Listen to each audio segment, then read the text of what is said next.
ये चैनल केवल मनोरंजन के लिए है। हम किसी भी तरह की अंधश्रद्धा को बढ़ावा नहीं देते। पुरानी दिल्ली की तंग गलियों में कोहरा फैला हुआ था, जहां हवा में एक अजीब सी ठंडक थी। एक छोटी पुरानी दुकान के बाहर मटमैली लालटेन की रोशनी मंद मंद जल रही थी। दुकान की धूल भरी शेल्फ पर एक लबूबू डॉल रखी थी। बड़ी चमकती आंखें, नुकीले दांत और एक ऐसी मुस्कान जो क्यूट और डरावनी का अजीब मिश्रण थी। उसकी आंखें मानो हर आने जाने वाले को घूर रही थी। अनन्या, एक कॉलेज स्टूडेंट और अनोखे टॉयज की शौकीन, अपनी दोस्त रिया के साथ उस दुकान में घुसी। रिया को पुरानी चीजों से डर लगता था, लेकिन अनन्या की जिद के आगे वो मान गई।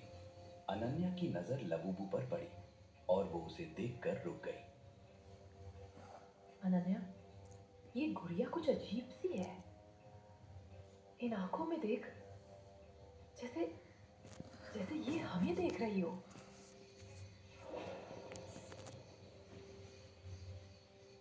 अरे रिया, डरपोक, ये तो बस एक टॉय है। कितनी यूनिक है। अंकल, ये गुड़िया कितने की है? ये गुड़िया तुम्हारे लिए 300 रुपए की है। इसे संभाल कर रखना।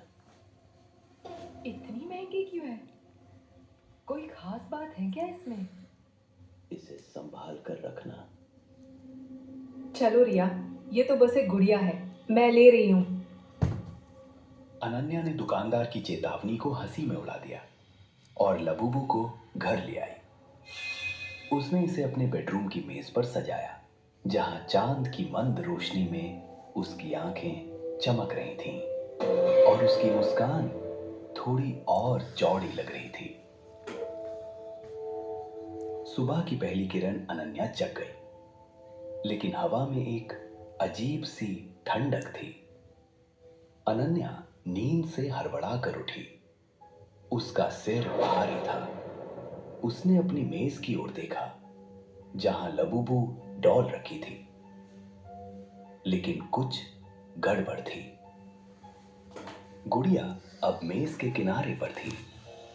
उसका सिर थोड़ा तिरछा और उसकी बड़ी चमकती आंखें सीधे अनन्या की ओर घूर रही थीं।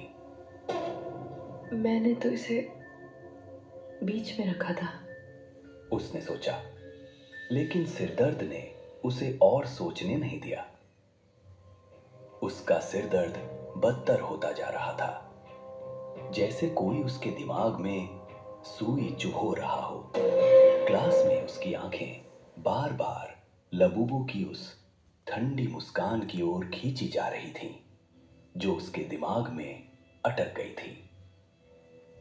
उसने अपनी सहेली रिया को कुछ बताने की कोशिश की, लेकिन उसकी सहेली ने उसकी बातें नजरअंदाज की। शाम को जब अनन्या थकी हारी घर लौटी, उसने अपने कमरे का दरवाजा खोला और उसे देखकर उसकी सांस अटक गई। लबूबू अब मेज पर नहीं थी, वो अनन्या के बिस्तर पर बैठी थी।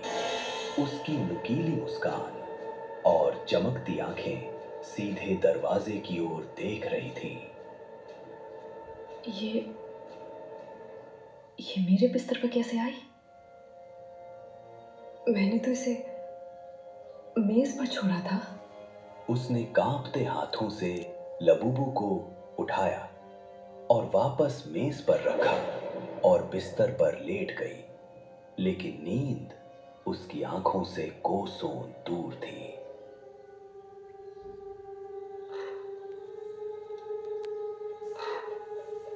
आधी रात को अनन्या का टेबल लैंप अचानक तेजी से झपकने लगा, जैसे कोई उसे बार बार ऑन ऑफ कर रहा हो।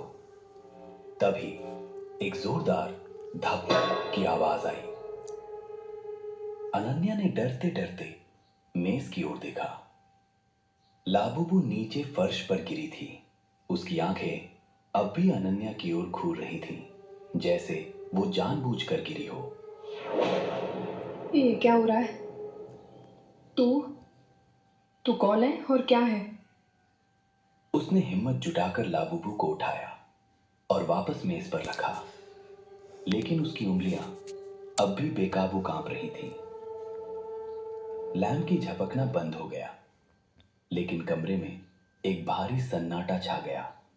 अनन्या ने कंबल ओढ़ लिया, लेकिन उसे लग रहा था कि कोई या कुछ उसे अब भी देख रहा है।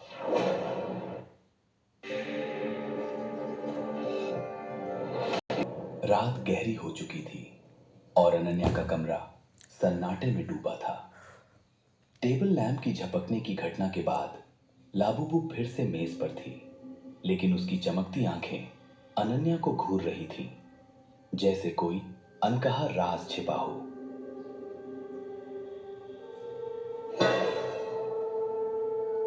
अनन्या का सिर दर्द अब असहनीय हो चुका